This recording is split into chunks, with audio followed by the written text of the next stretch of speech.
بسم اللہ الرحمن الرحیم الحمدللہ رب العالمین صلاۃ والسلام علیکہ یا سیدی یا رسول اللہ۔ پیارے سے بھائیوں، انگوٹھے چوم کر آنکھوں پر لگانا یہ مستحب عمل ہے۔ دو جہاں کے تاجور صلی اللہ تعالیٰ علیہ وآلہ وسلم کا نام نامی اس میں گرامی سن کر انگوٹھے چوم کر آنکھوں سے لگانا جائز اور مستحب اور باعث رحمت و برکت ہے۔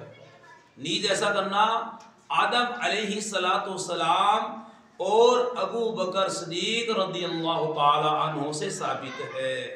چنانچہ حضرت سیدنا شیخ ابو طالب مکی رحمۃ اللہ علیہ حضرت سیدنا ابن عیینہ رضی اللہ تعالیٰ عنہ سے روایت کرتے ہیں کہ ایک بار 10 محرم الحرام کو خاتم المرسلین رحمت للعالمین صلی اللہ تعالیٰ علیہ وآلہ وسلم نماز جمعہ کی ادائیگی کے بعد مسجد نبوی میں ایک ستون کے قریب تشریف فرما ہوئے۔